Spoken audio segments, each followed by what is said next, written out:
hiyo hapa nitazungumzia vitu ambavyo vilisababisha collapse hii ambayo tunaiona inazidi kuendelea sasa hizi na inazidi kuchukua inakula vichwa vya watu. Kwa hiyo hii ni sababu kubwa iliyosababisha anguko la soko la crypto kwa ujumla. Lakini ili anguko lilitazamiwa, sio kwamba eti ilikuwa kama bahati mbaya. Yes, ilikuwa ni bahati mbaya, lakini tulikuwa tunajua lazima itaporomoka, lakini sio kwa kiasi hiki.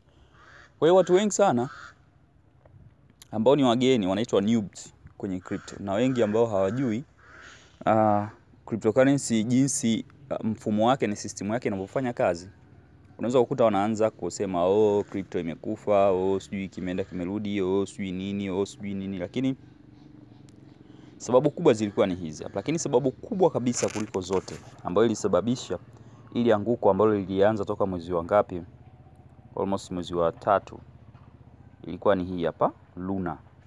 Sawa? Hii Luna ndio ilisababisha ili anguko lote mnaloliona mpaka leo hii. Kwa sababu hii ilipata wanaita death spiral. Kwa hiyo ile UST ya Luna ilidipegi. Kudipegi ni kutoka, maana yake wakisema kupegi ni sawa sawa na coin inaendana na thamani ya kitu. Mfano hizi stable coin huwa zinashikiliwa na dola. Sasa zikidipegi maana yake zinakuwa hazina thamani sawa pamoja na dola moja. Kwa hiyo kilichotokea kwa Luna ili undergo death spiral, na sababu kubwa ni kwamba kwenye wao walikuwa na coin mbili. Walikuwa na Luna kama coin, alafu ana UST, umeona? Kwa hiyo hizo coin mbili UST yao ambayo kwa hiyo kulikuwa na tuseme kama mwezi, dunia na mwezi. Kwa hiyo dunia na mwezi. Kwa hiyo Luna ilikuwa inachukuliwa kama mwezi. Sawa? Kwa hiyo kitu kilichokuwa kinatokea ni kwamba walichokuwa wanafanya walikuwa wanachukua walikuwa wana mint coin. Zilikuwepo nyingi soko. Yaani zilikuwepo, kuna kiasi French ya coin ambazo kimekuwa minted, kipo kwenye circulating supply. Kwa hiyo kadiri coin zilivyokuwa zinakuwa minted, kwa mfano watu wanaotaka stable coin inavyokuwa minted, basi zile Luna kama Luna ile coin yake ilikuwa inakuwa banned. Yaani ilikuwa ni nani fulani nzuri sana. Lakini shida kubwa ambayo ilikuwa imetokea ni kwamba kwenye hizi nani zote, hizi tunaita nini?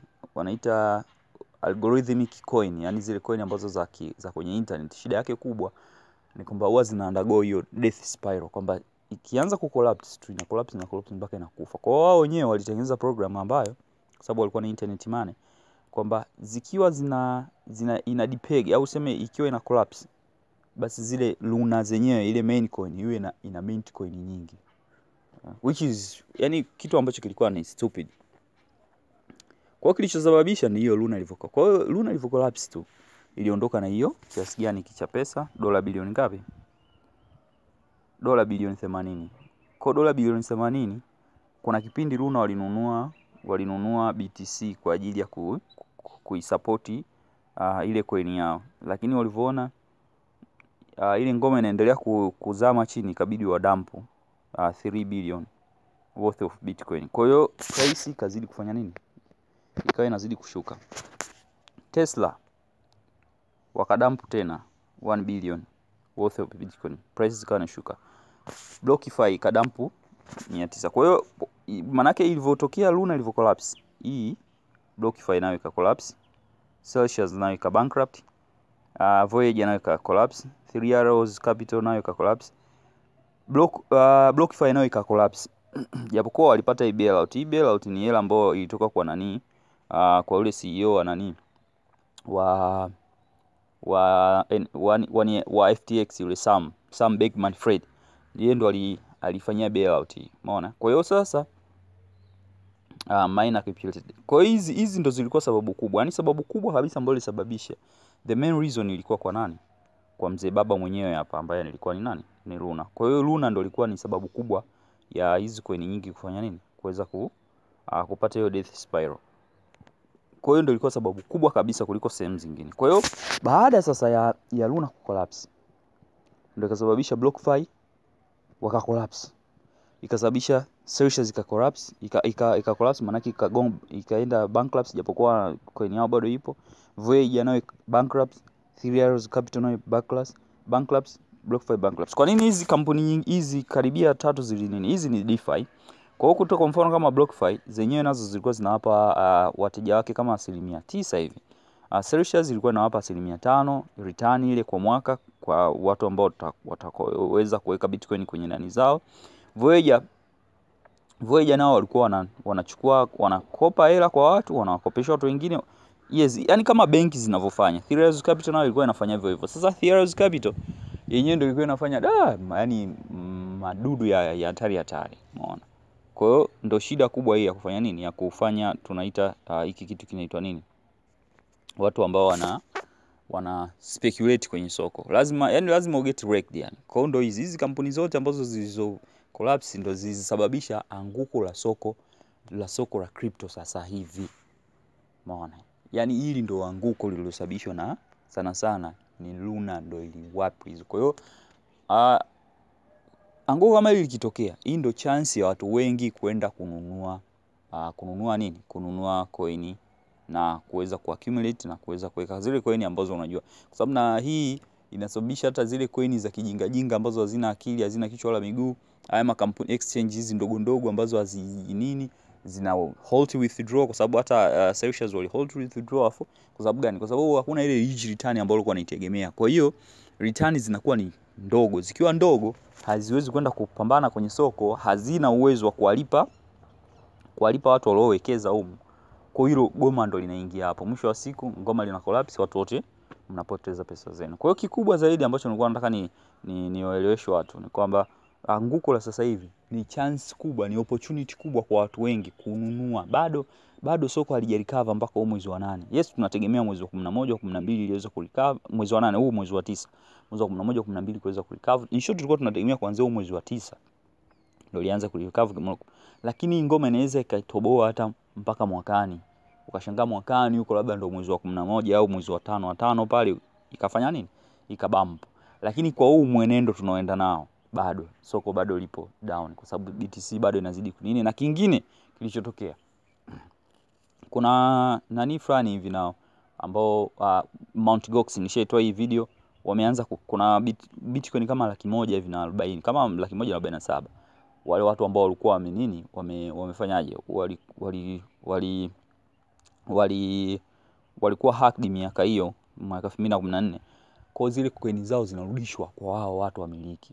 Kwa kama zikirudishwa inamaanisha kuna baadhi ya watu, sio wote, baadhi ya watu lazima watadump kwenye market. Lazima watadump tu. Wakidump tu tena bado still price ya Bitcoin itashuka. Kishuka maana yake mara nyingi Bitcoin kuna Hart's law inaitwa. Ukitaka kujua Hart's law ni nini utanicheki. Hart's law inavyosema kwamba kwa kuwa coin nyingi pair zake imeipea na Bitcoin. Kwa hiyo Bitcoin ikidump na zenyewe nazo zina dump. Kwa ndio maana unakuta soko likiwa linaanguka, Bitcoin ikianguka linakuja inaangusha na coin zingine zote, kwa sababu pair ambazo zinauzwa sokoni kwenye crypto exchange nyingi zimewekwa pair moja na BTC. Ndio maana shida hiyo. Kwa mfano kama ukitaka kununua ETH utakuta BTC against ETH au ETH against BTC. Kwa sasa BTC ikianguka, Ethereum inaanguka. Hizo zingine zote nazo zinaanguka. Hiyo ni Hart's law, not my law, hiyo sio law yangu mimi. Kuna genius mmoja hivi alivumbua kwenye mambo ya crypto. Kwa hiyo guys, kitu kikubwa ambacho motherfucker. Okay, kwa hiyo guys, kitu ambacho kikubwa ninachotaka kusema ni kwamba mpaka sasa this is it.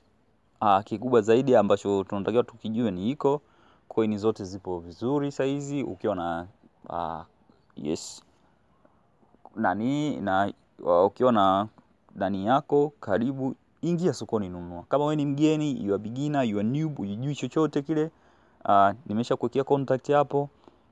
Masomo tumeshaanza toka mwezi wa 3. Watu wote wanaohitaji kujua crypto guys, yani nyinyi ambao mnaanza kuja saizi, yani nyinyi ndio mnapata bahati kubwa sana, kwa sababu mnaingia sokoni kipindi ambapo coin nyingi price zake zipo chini. Yani likitoka hapa stage itakayofika huko, yani I don't know what to say. Karibuni sana jamani, karibuni muingie kwenye kwenye crypto, muingie muone ulimwengu jinsi duniani inavyokuwa. Wote mnashiriki, hakuna restriction. Niwe kwa na simu yako tu, simu janja, you have everything. Kwa it's your choice. Karibuni sana. Kozi tunaendesha kwa ipo tayari, ipo kwenye website. Ukilipia kila kitu unapewa, it's very cheap, yani ni very cheap. Karibuni mjifunze teknolojia. Achanane na mambo ya kwenda kuna platform huko, mtakuja kuulizwa mpaka basi. At the end of the day hamna kitu mtakachokipata. Itakuwa ni misery, lakini huku unao uwezo wa kuwa milionea, kuwa bilionea.